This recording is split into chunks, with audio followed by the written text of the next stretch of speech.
meme and a prophecy update for you tonight. You can read that if you desire. This is something my wife and I have already done. Kind of fun. Kind of makes you think. But we wrote a letter to anybody who may find it, and just in case that the Lord takes us home. And we have it set out in a prominent place, so whoever finds it, at least we may still give the gospel after we're gone. So, 1 Thessalonians 1:10, and to wait for his Son from heaven, whom he raised from the dead, even Jesus, which has delivered us from the wrath to come. Revelation 14:11, and the smoke of their torment ascended up forever and ever, and they have no rest day or night who worship the beast and his image, and whoever receives the mark of his name. I will say in the letter that we wrote, we give some warnings out of Revelation. We give the gospel. We encourage people to get in the Word. And that was the 3 points we wrote on. It's probably about a page and a half we wrote. Do what? Just one page? I thought it was a page and a half. Okay. Change the font to 20. Oh, okay. Well, she wrote it technically. I kind of dictated it, but she wrote it. But we did that, about a couple of years ago? So, and obviously we're still here. We're waiting. And if the Lord takes us home by natural means, great. If he does it supernaturally, even better.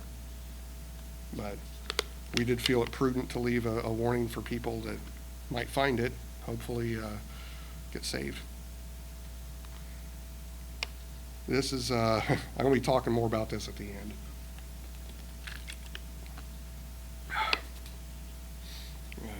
You have to excuse me, I'm also got a little bit of dehydration too. I'm not having a good day. Initially, when he showed me this picture, I'm like, that's not the Ezekiel invasion. And I realized, I'm like, oh, these are all the countries that stood against Israel that are either no longer a problem or are becoming no longer a problem.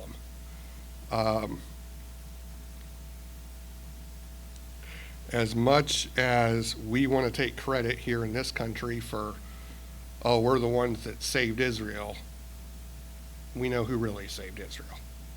And it was not Donald Trump. Sorry. Did we act accordingly? Yes. But anyway, a lot of people think that this is probably going to lead into the Ezekiel 38 war, which,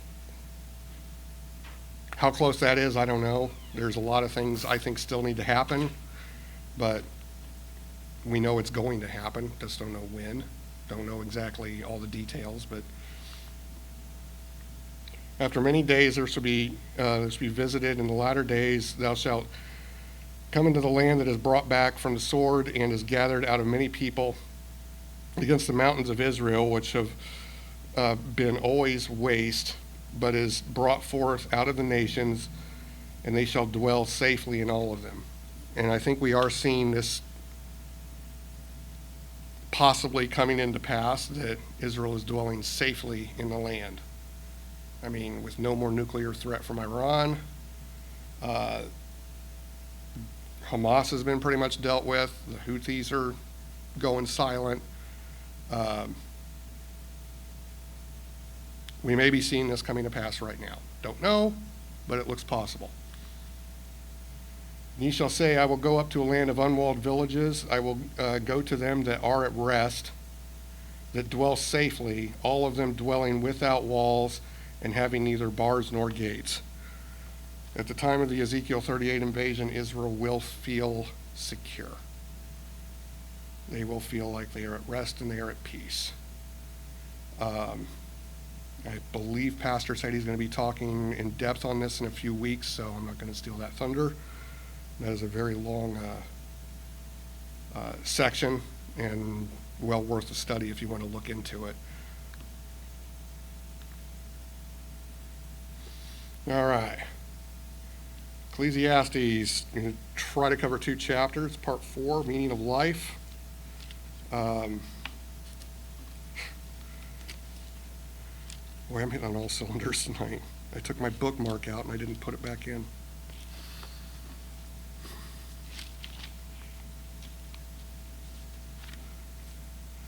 few caveats before I get started.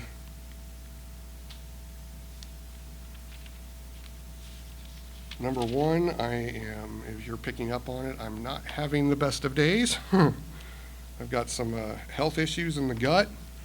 I got the tire going flat outside. Got some dehydration I'm dealing with. And all week I have been keyed in on one verse out of 2 chapters. So this is going to be interesting. I just ask for your patience and you bear with me. That being said, I do not want to rush things for the sake of what's going on outside. I would like input from everybody if possible. If something comes into your mind, I'd ask you just raise your hand. I'm going to be asking questions, and Lord willing, I get some good answers. So, should I wait for Dave? Yeah, I'm actually going to start out this one. Well, I better start with a review. So, first off, we talked about the author, Solomon. He started off good and sort of good anyway. It said that he had a heart for the Lord, but he also served idols even in his good years. But he fell completely into idolatry in his latter years. Ecclesiastes is written towards the end of Solomon's life, and you can pick that up on the level of cynicism that's in this book. This is arguably the most cynical book in the Bible. It always blows my mind how much God allows an author's personality to be written into the word, but he allows for that. It's almost like God knows we're different people. We're not all the same. So, much of Ecclesiastes is written and only true from under the sun, which means a lot of the truth in this book only pertains to that which was in creation. If you apply eternity to it, it evaporates. But while we're here, just taking things from a worldly perspective, while cynical, while brutal, this book is true. Chapter 2, we discussed the futility of fleshly pursuits. Chapter 3, we learned that everything is cyclical, and you can really know what's coming after if you know what came before. It tells you to enjoy God, and it also reminds you that everything dies. Last week we covered 3 chapters. Chapter 4, we talked about life versus death, the importance of work, how good it is to have friends. We talked about the threefold cord, and we talked about the futility of popularity. Chapter 5 tells you to watch your mouth, think before you speak, don't let your words be many. And the part that I really didn't cover was more of just a repeat where he talks about the vanity of wealth. Chapter 6 hits it a little harder and gets a bit more specific in the vanity of hoarding abundance. To strive for material things is not a good way to live. That being said, chapter 7, and we are going to start off with a game. A lot of these, if you've read Proverbs, you'll understand a lot of this sentence structure where Solomon likes to do contrasting statements. It's better to be good than bad. Okay, that's the contrasting statement. And you'll get that. It's one of the frequent poetic formulas he uses all throughout Proverbs, and you see a bunch of them here.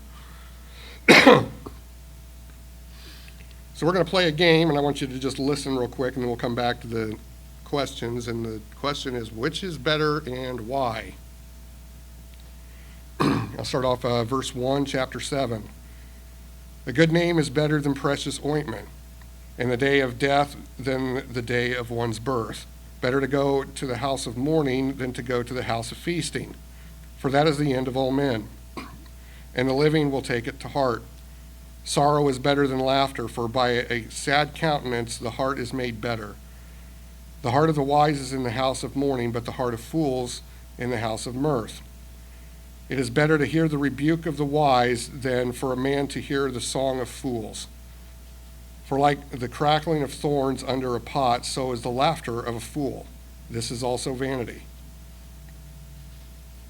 Surely oppression destroys a wise man's reason, and a bribe debases the heart. The end of a thing is better than the beginning. The patient in spirit is better than the proud in spirit. Do not hasten in your spirit to be angry, for anger rests in the bosom of fools. Do not say, why were these former days better than these? For you do not inquire wisely concerning this. Wisdom is good with an inheritance, and profitable to those who see the sun. For wisdom is a defense as money is a defense. But the excellence of knowledge is that wisdom gives life to those who have it. Consider the work of God, for who can make straight what he has made crooked? In the day of prosperity be joyful, but in the day of adversity consider. Surely God has appointed the one as well as the other, so that man can find out nothing that will come after him. I have seen everything in my days of vanity. There is a just man who perishes in his righteousness, and a wicked man who prolongs his life in wickedness. Do not be overly righteous, nor be overly wise. Why should you destroy yourself? Do not be overly wicked, nor be foolish. Why should you die before your time? It is good that you grasp this, and also not remove your hand from the other, for he who fears God will escape them all. Wisdom strengthens the wise more than 10 rulers of the city, for there is not a just man on earth who does good and does not sin. Also, do not take to heart everything people say, lest you hear your servant cursing you. For many times also your own heart has known that even you have cursed others.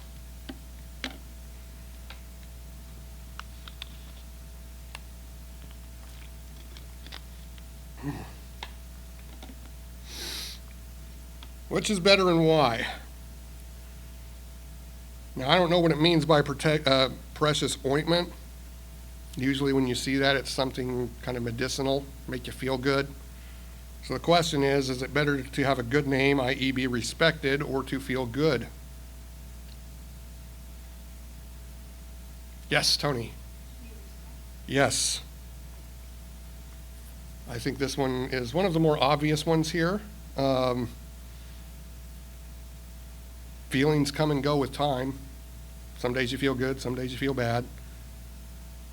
But if you've earned respect, that lasts it's much longer and much more fruitful to have.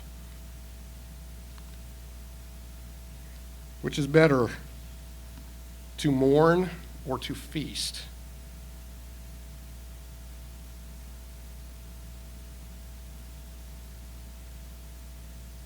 Keith looks like he's pondering. He says mourning.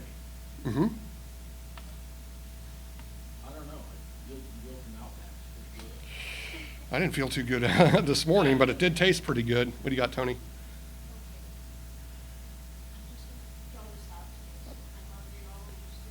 Mm-hmm.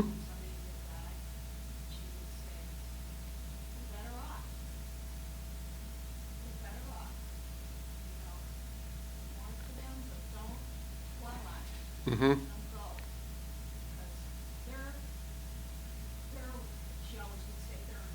Mm-hmm. We're still here. Yeah. Yeah. Well, I kind of liken the feasting to the feeling good. Feasting is usually just a short time. You're enjoying what you're doing, but it has an end. It's pretty quick.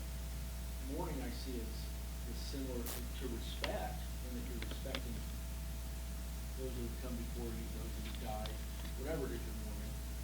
And there's kind of a reverence in that.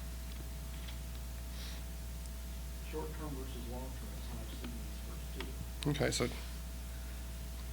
just to repeat what was said, Keith, you talked about the short-term versus the long-term and mourning versus feasting. Tony talking about perspective and how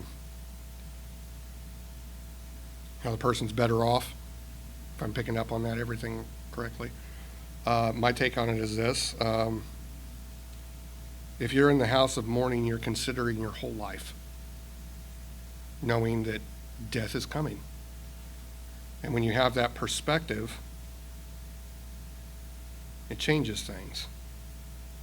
It makes you consider things more wisely. Now, I want to make a note here. He does not say that the house of feasting is a bad thing. It's just that the house of mourning is better. Question 3. I know Dave likes these games, so I'm hoping he can stay out here for the next, I'm looking at that clock, it's broken. The next, 30 minutes. Sorrow or laughter? Which is better?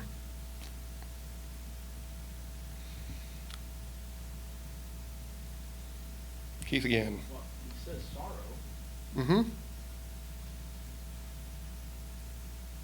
I guess it's just, I'm trying to get his perspective. Okay. He does say, for a sad countenance, the heart is made better. My question is how? How is the heart made better through sorrow? Because he does say sorrow is better than laughter. I'm curious to think what you guys think about it, or know what you guys think about it. Yes? Sorrow helps me turn to the Lord. Bingo. I highly agree. It does help you turn to the Lord quicker. Usually when you're in a good place and you're comfortable, are you really going to, how likely are you to turn to the Lord? But I'll tell you what, as soon as things go wrong, God help me, please. All of a sudden you become a prayer. Yes, bingo on that one. I would also say that something I covered a while back kind of goes along with this. Struggle is better than comfort because you grow when you struggle. I mean, ask anybody who exercises. If they're laying around in bed, they may be comfortable. Are they getting stronger? No. It's difficult to exercise. It hurts. And then you're made stronger. And I believe that works a lot more than just the body.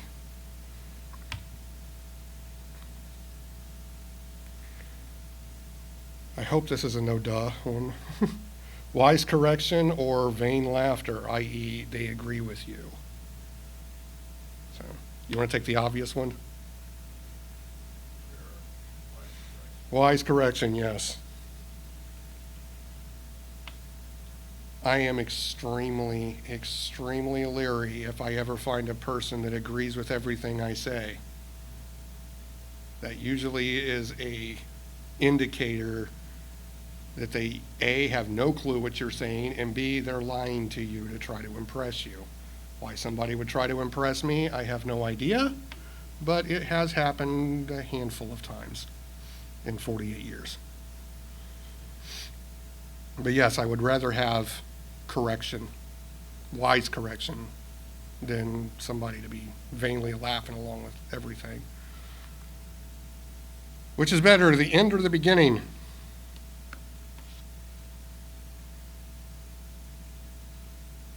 I think this one's a bit of a tricky one. Sherry says the end. Why?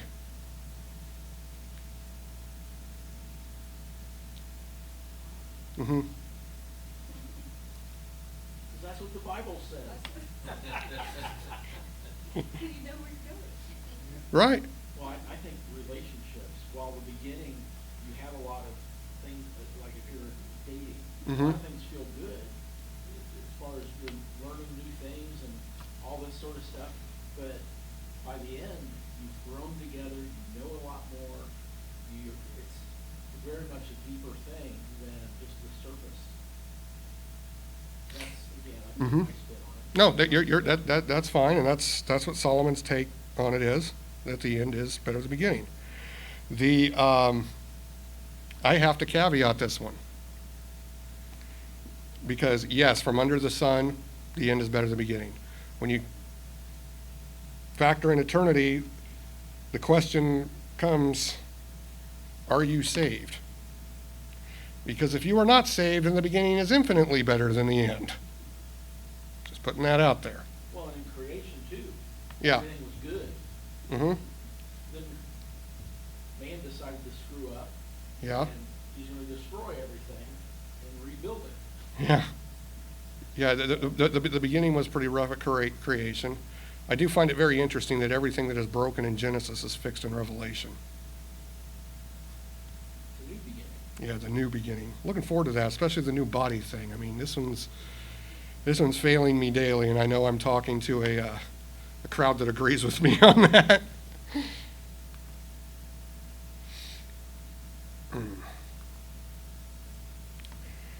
Moving on, different questions. Is anger always wrong?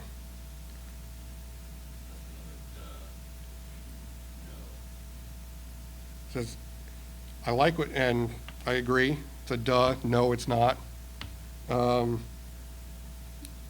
This is one of those times I'm very, very careful to read every word that is written. He doesn't say do not be angry. He said do not hasten in your spirit to be angry. Don't be quick to it.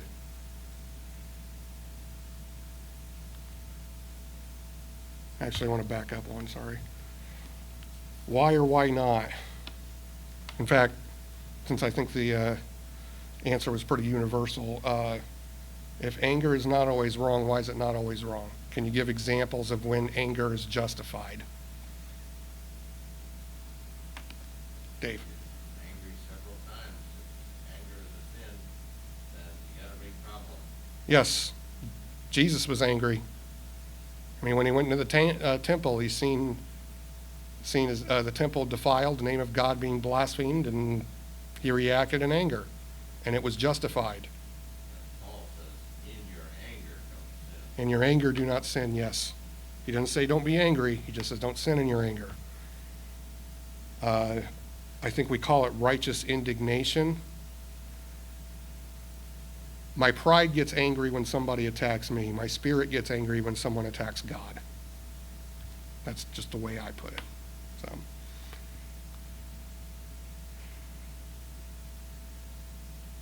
I don't like how I worded this, sorry.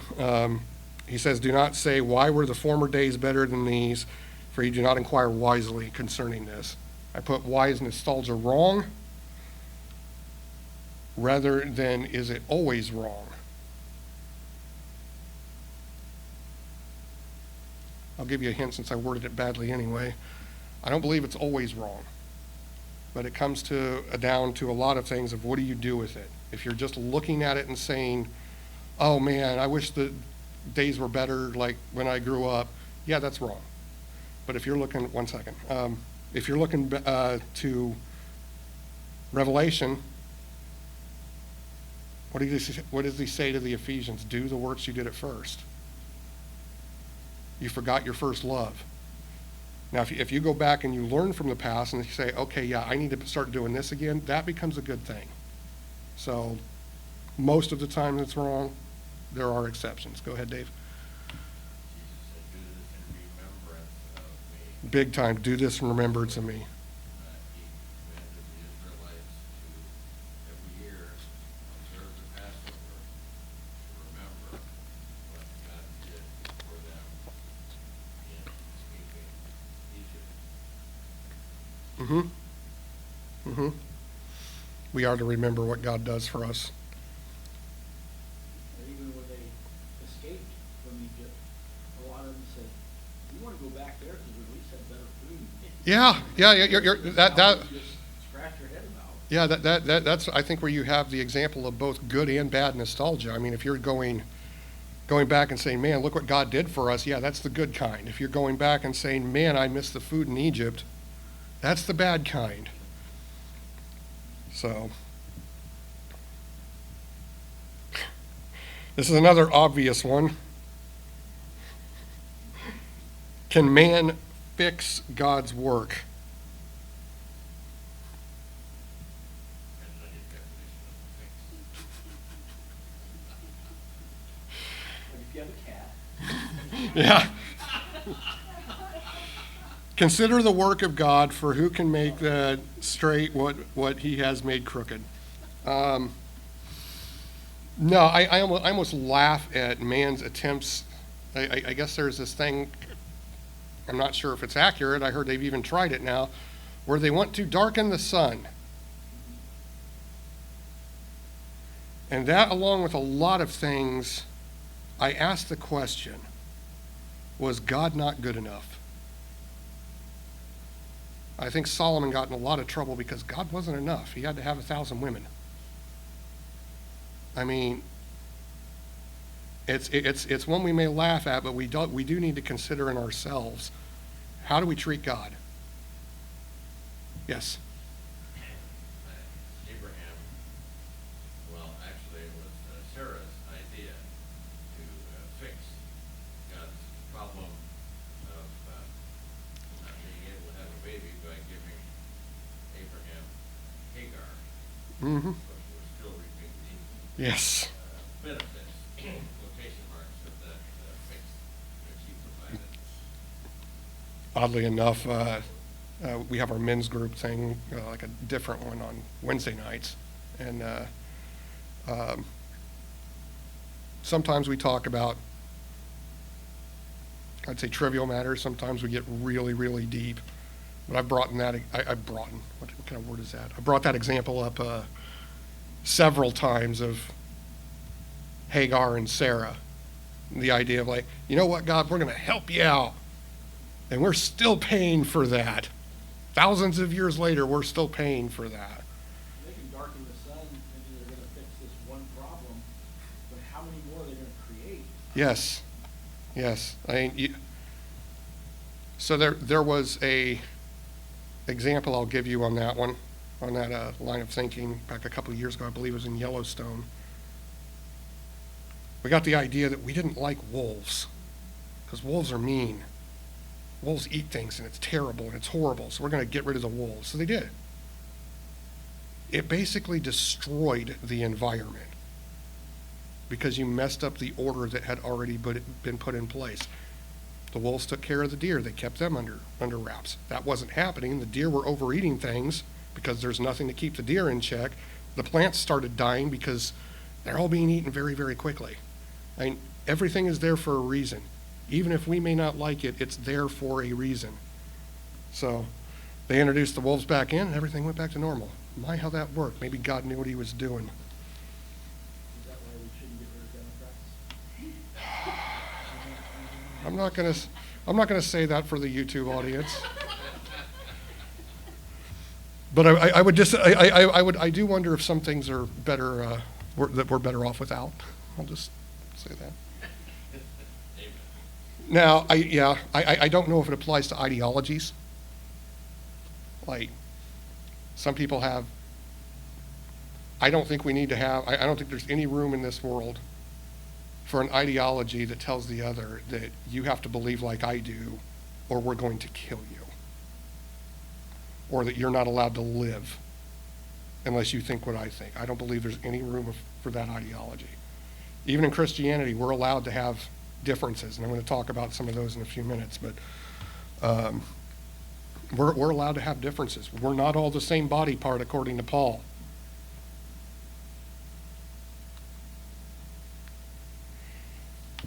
Consider, I'm sorry, where was I?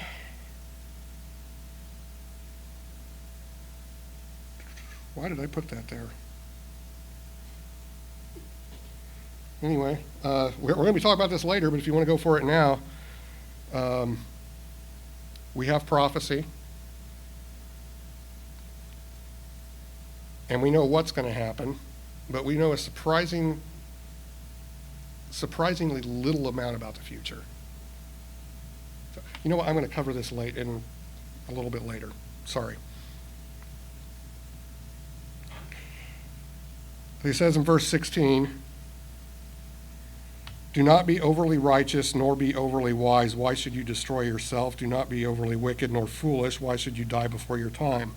I don't think we have to be overly wicked.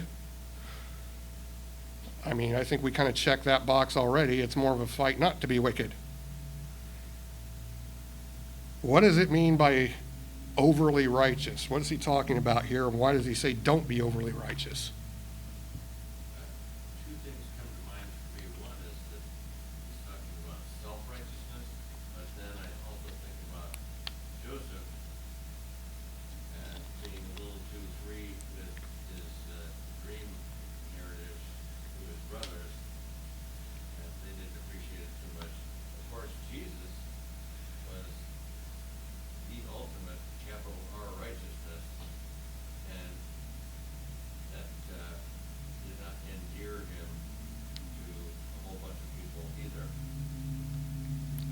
Your second point is kind of what I was thinking too, because I waffled whether this was, on your first point, I waffled whether it's self-righteousness or God's righteousness, because, I mean, we already covered what our righteousness does, which is kind of gross. I find there's two people in this world that are pretty much universally hated: the overly good and the overly bad. If somebody's really, really good, people just hate them. Case in point, Jesus Christ. You're too good for us. We got to get rid of you. Obviously, the other one being like the criminals, the ones who just can't stop doing horrible things. And yeah, the world still, even in its wicked state, isn't a big fan of those. You ask anybody, it's just like, hey, what do you think about Adolf Hitler? And they're just like, oh my goodness. Yeah. So I mean, yeah, the really, really good people and really, really bad people are universally hated. So I do get concerned anytime I see somebody, particularly in a church, it's just too good to be true. It's just like, oh, I do nothing wrong. I do all the things right. Because what I have found every time, I'm not saying this always happens, but I've seen it, every time I've seen it, this has been universal. When you run into somebody like that, they're wearing a mask. Call it the church mask. And it's a lie.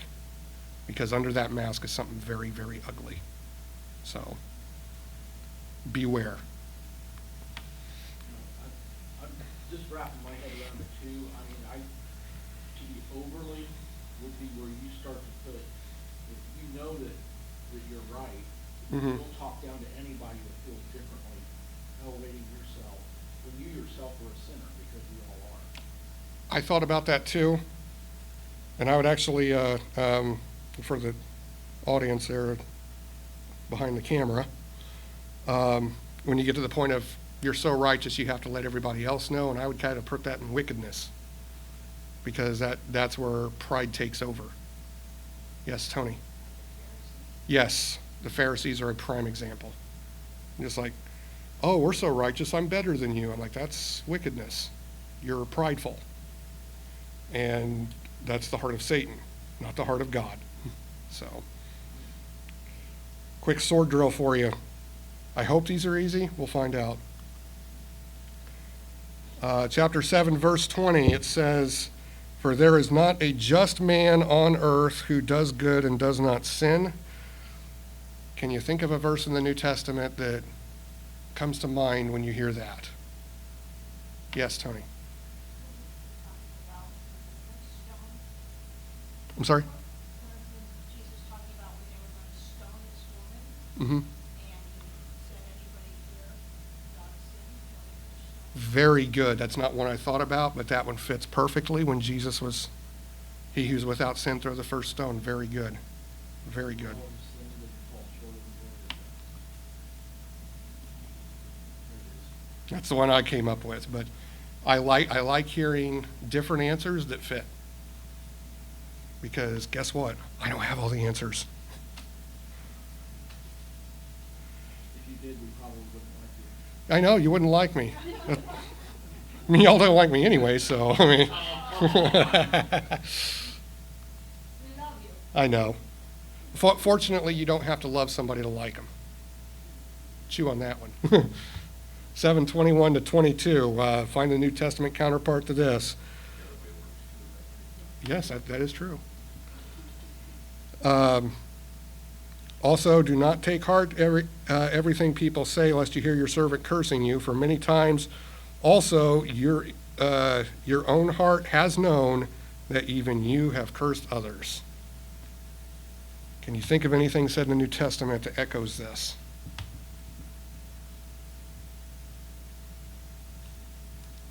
Is that a hand raise, Sherry? No.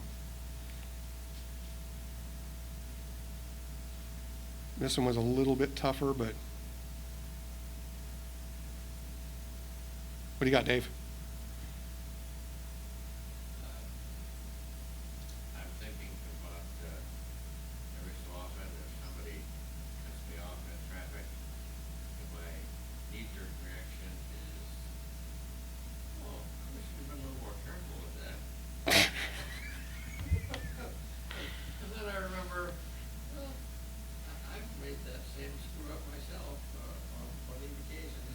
Mm-hmm. Mm-hmm.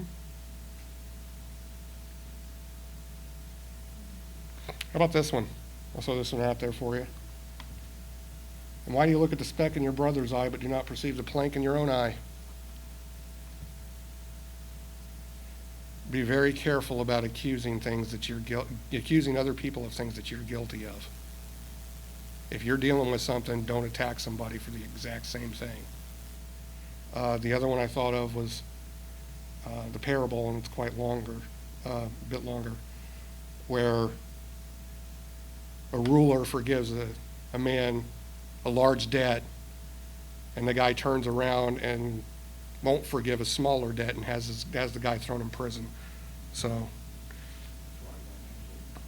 I'm trying to make the verse fit in a way, but yeah. Okay, we're going to run a bit long tonight. I apologize, but oh well. This is where I struggled. Oh boy, did I struggle. This, especially verse 28, was my hang up all week. So, anyway, here we go. And I'm still struggling with it, by the way. All this I have proved by wisdom. I said, I will be wise, but it was far from me.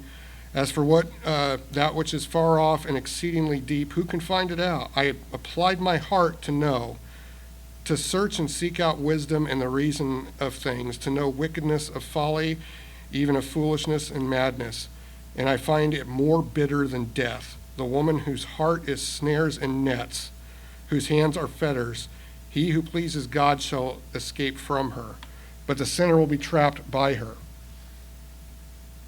Here's what I have found, says the preacher, adding one thing to another to find out the reason. And this is the verse that baffled me. Which my soul seeks, but I cannot find. One man among 1,000 I have found, but a woman among these I have not found. Truly, this is the only thing I have found, that God made man upright, but they've sought out many schemes. And I believe verse 28, he's talking, the subject is what he's looking for is a soul that is upright.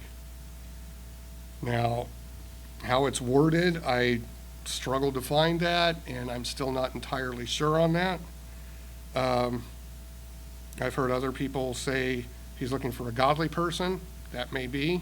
A wise person also may be.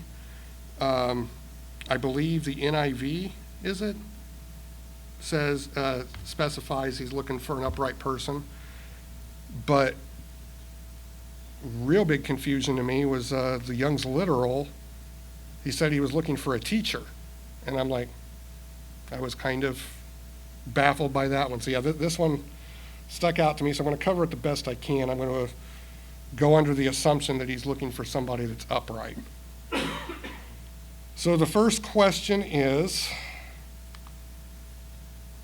do upright women exist?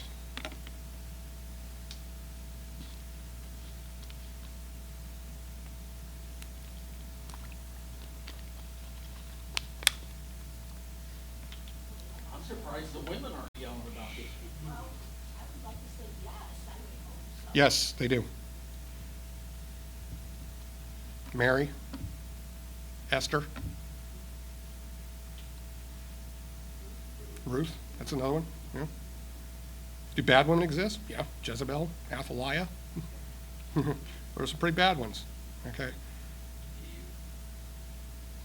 I would say Eve. When I'm kind of reading through this, especially because before that he mentions a woman whose heart is snares and nets, I kind of am reading that men will fall prey to a lot of, when you have women who are enticing, Mm-hmm. we'll just eat that up as guys. But we can usually tell when a guy's trying to do that to us. Mm-hmm. And so maybe in that context, he doesn't see that men are able to lure him away, but women aren't. And of course, how many wives do concubines? Dave and I talked briefly about this on Sunday, and I made the comment. I believe one of the greatest mistakes a guy can make, especially like in his dating years, is valuing a pretty face over a good character. I find this very, very interesting, and this is one of the big reasons, two things, and I'll cover the first one. I do not believe the Song of Songs is being taught correctly. I do not believe it's a book about sex. I do not believe it's a book about intimacy between two people. It's a poetical book. Poetry is allegorical. I believe it's an allegory between Christ and the church. If you read it that way, it takes a very different tone in a lot of places. Why do I say that? This is Solomon who wrote this towards the end of his life. Okay?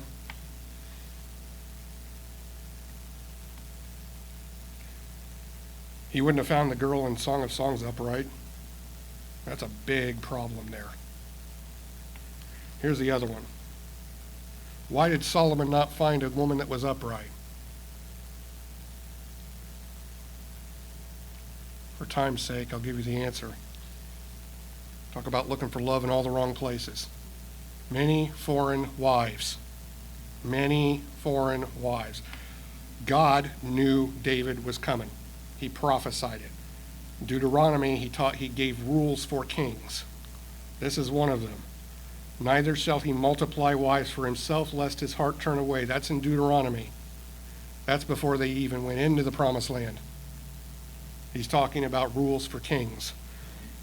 Do not multiply wives. Solomon took that as a challenge, not as a direction.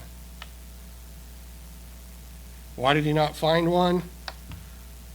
He married outside of Israel, and he married many times over. That's like trying to maintain an igloo in a desert. Good luck. You ain't finding nothing.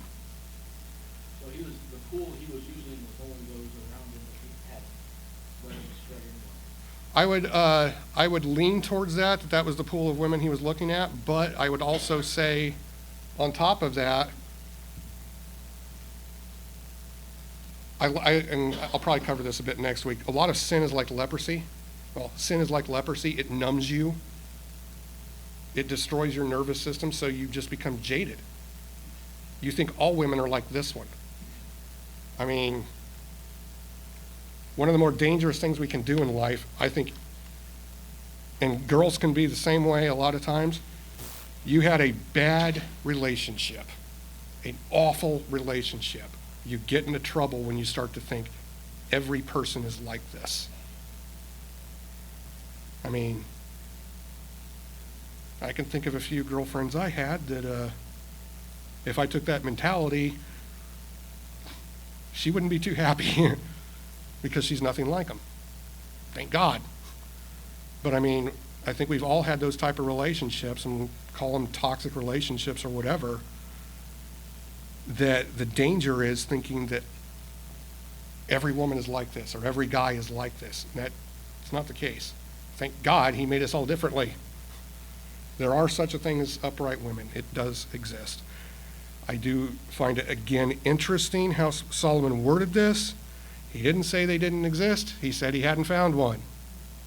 But again, if you listen to God in the first place, good things tend to happen.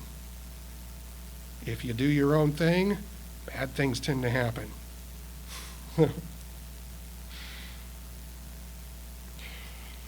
Chapter 8. We'll go through this fairly quickly. Who is like a wise man and knows an interpretation of a thing? A man's wisdom makes his face shine, and the sternness of his face is changed. I say, obey the king's commandment for the sake of your oath to God. Do not be hasty to go from his presence. Do not take your stand for an evil thing, for he does whatever pleases him. Where the word of the king is, there is power. And who may say to him, what are you doing? He who keeps his command will experience nothing harmful, and a wise man's heart discerns both time and judgment. Because for every matter there's a time of judgment, though the misery of man increases greatly. For he does not know what will happen, so who can tell him when it will occur? No one has power over the Spirit to retain the Spirit, and no one has the power in the day of death. There is no release from war, and wickedness will not deliver those who are given to it.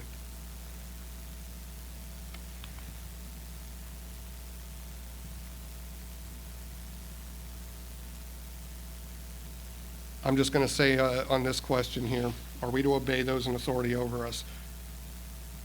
Yes, generally. There are exceptions. We, Go against God. yes, going against God's word. Is there ever a good reason for rebellion? Generally, no. But there are exceptions. I'll give you one, see if you guys can come up with any others. Jesus Christ. The high priest was trying to, everything against him. Trying to tell him, you can't do this, that, or the other. I don't know if Jesus counts that well, because, I mean, obviously Jesus is in higher authority, but he presented himself in such a way that he was just a nobody. That's how he presented himself. What do you got, Dave? One of my favorite passages in the whole Bible where Peter tells the Pharisees and Sadducees, you judge for yourself, whether it's better that I obey you rather than God. Yes. I believe that's in Acts, Yeah. where Peter tells them, you judge for yourselves whether I serve you or God. Yes. When it comes to authority, we obey those in authority in so much that it does not contradict the authority over them, i.e. God. You cannot contradict God's authority. If you try, again, bad things happen.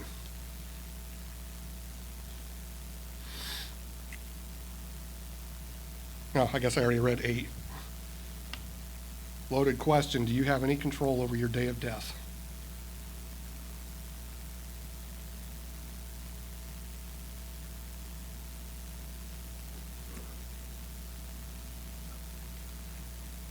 I'm going to say vehemently no, and not just because it says so here. Now, I've heard many stories. This is going to get a little dark, sorry. Not really. People that have come to the end of the rope, they try to off themselves. Because they didn't take enough pills. Or somebody found them right in the nick of time. Or the gun didn't go off. I find that interesting. Does it happen all the time? No. Does that mean that person had control over the day of their death? Maybe from their perspective. I got another one for you. I lean on this one heavily as a person who's dealt with a significant amount of death. But he laid his right hand on me, saying to me, do not be afraid. I am the first and the last. Who is talking? I am he who lives and was dead. Really? Really? God died? Huh. And behold, I am alive forevermore. Amen. And I have the keys of death and Hades. You do not die until Christ says so. I don't believe you die before or later. The Lord knows. So, I actually take great comfort in that, because now you know what I don't have to worry about? Dying. Most people's fears are in because, oh no, if I don't do this, that, or the other, I'm going to die. Well, you're going to die anyway. Barring the rapture, you're toast. Sorry, that's how it is. But the Lord knows, and the Lord will open the door when he's ready. Not until then. And when that time comes, I'm not going to argue. I don't have to worry about it. You want to know how freeing that is, that my Lord controls death?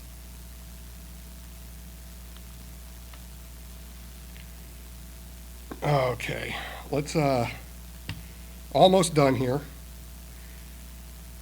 Death comes to us all. Then I saw the wicked buried who had, verse off. All this I've seen and applied under my heart to every work that is done under the sun. There's a time which one man rules over another to his own hurt. Then I saw the wicked buried who had come and gone from the place of holiness, and they were forgotten in the city where they had so done. This is also vanity, because the sentence against an evil work is not executed speedily. Therefore, the heart of the sons of men is fully set in them to do evil. Though a sinner does evil 100 times and his days are prolonged, yet I surely know it will be well for those who fear God, who fear before him. But it will not be well with the wicked, nor will he prolong his days, which are as a shadow, because he does not fear before God. This is a vanity which occurs on earth, that there are just men to whom it happens according to the work of the wicked. Again, there are wicked men to whom it happens according to the work of the righteous. I say that this is also vanity. So I commended enjoyment, because a man has nothing better under the sun than to eat, drink, and be merry, for this will remain with him in his labor all the days of his life, which God has given him under the sun. What value is there in a speedy sentence? Once judgment has been declared, is there a value in the sentence being carried out quickly? I'm getting some nods. Yes. I think if a man is definitively found to be guilty of a capital crime, he should be dealt with quickly and publicly. That will keep the wicked hearts of men at bay. We obviously don't do this as much as a country as we used to, and we are paying the price. Is it good to be tolerant?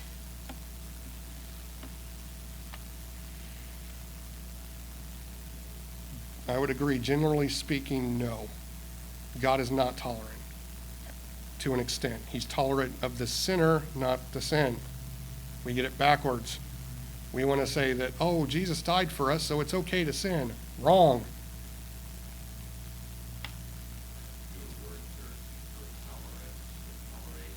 Mm-hmm.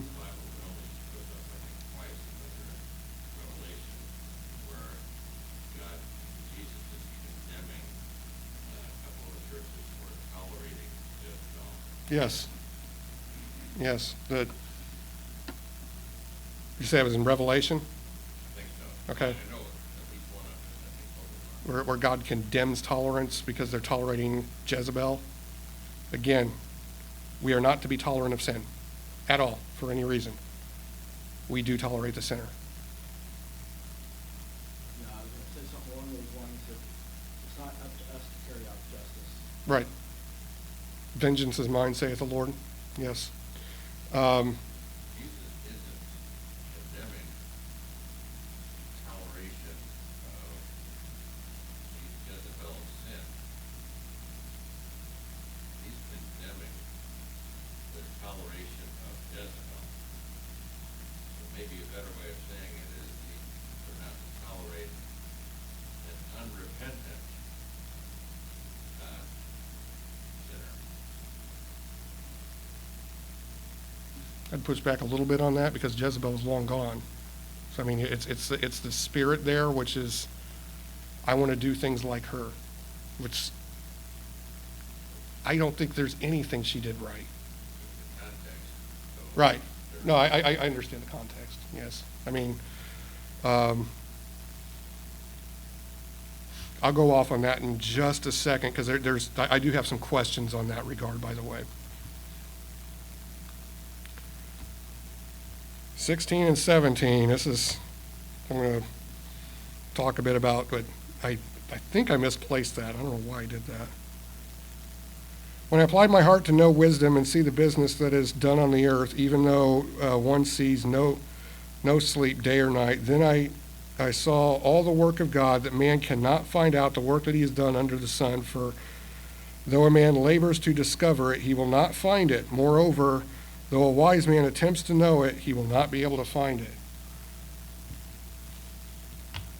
We have to be very, very, very careful. I think we are too flippant with our treatment of prophecy as a church. Not as a local church, but as a church, as like a global church. We typically try to think it of, oh yeah, I can know the future. That's divination, that's prohibited, it's a bad thing. Now, Jesus said, it is not for you to know the times or seasons which the Father has put in his own authority. We're all the time saying, okay, yeah, things are going to work out this way. So why do we have prophecy? Jesus answers this question. I chose John 13:19, but it's said this way several times. Now I tell you before it comes that when it does, not if, when it does come to pass, you may believe that I am him. I am he. We have prophecy to glorify God, not to know the future, so that when things happen, we can glorify God and say, thank you, Jesus, you told us this beforehand. Every prophecy is to that end. That being said, there are a lot of prophecies, a lot of things we take for granted in prophecy that are human insertions. I'm going to give you one real quick, and I'm going to open up the floor and say, what are some things we don't know about prophecy? I'll give you one. Daniel 9:27. You've heard this a lot. There will be a peace treaty signed in Israel, and that's going to kick off the tribulation, 7-year tribulation. It's not what it says. It says he will confirm a covenant for 1 week with the many. Who is the many? The passage is written to Israel, so we can assume Israel's a part of it safely. But there's more than one, hence the term many. I'd say there's more than two. Oddly enough, the word there for the confirmation of a covenant has nothing to do with peace. It's a covenant. And it can also mean strengthen. I think the Young's Literal actually translates that word, the Greek word there, as strengthen a covenant. Some have speculated that maybe the Abraham Accords. Don't know. It's still speculation. I am perfectly fine where you're saying something that may come to pass, and you're very clear that I'm speculating here. But as soon as you attach, thus saith the Lord, it better come true or you're in a lot of trouble. So, does anybody have any examples of things we think we may know, but we really have no idea because the Bible doesn't say anything about it? Yes, Dave.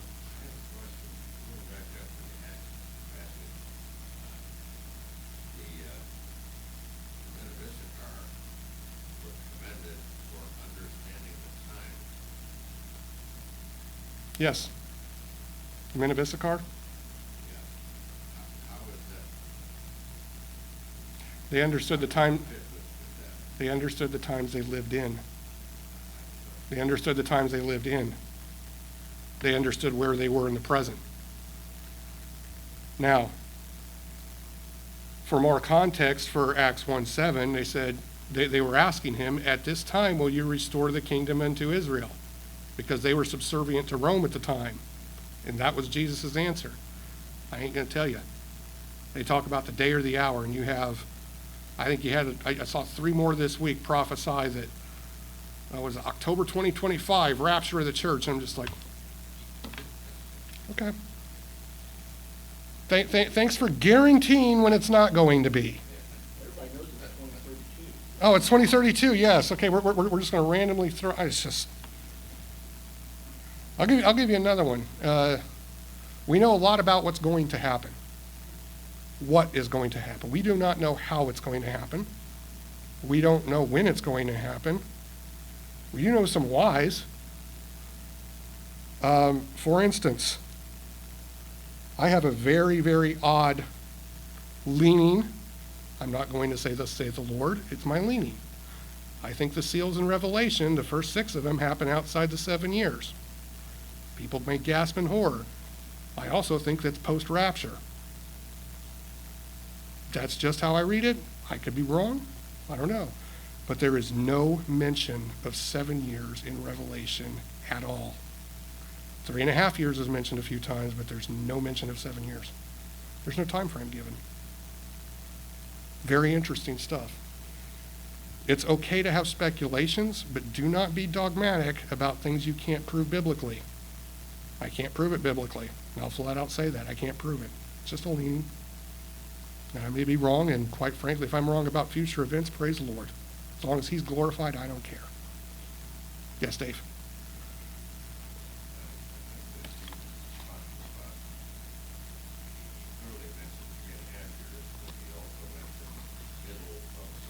Mm-hmm. It suggests a 7-year period, whether the word 7 is used or not. And of course, it is the 70th week. Yes. Daniel, which again suggests Yes. 7-year Oh, period. yeah. The 3.5s are mentioned, but it's really ambiguous where. The first time it's mentioned is after the 7th seal, during the witnesses. The second one is mentioned in 12, right before it talks about the beast in chapter 13. Another thing to remember, John did not write the Gospel of John in chronological order. Can we apply that to Revelation? I don't know. I know another big one I was hearing talking about today. People want us to talk about Babylon. John left the door open in Babylon. In Revelation, when he used an analogy of Jerusalem, he did not refer to Jerusalem in this section. It's in chapter 11. He says, in that city, which is spiritually called Sodom and Egypt, where our Lord died. Why not just say Jerusalem? But instead, that's how he referred it. That being said, do I believe Babylon to be rebuilt? Yes, I do. Even though currently, the old city of Babylon, everything behind the walls, there is nothing there but jackals. You can look all over. There's a city at Hilla, Iraq, is around it, but within there, there's nothing there.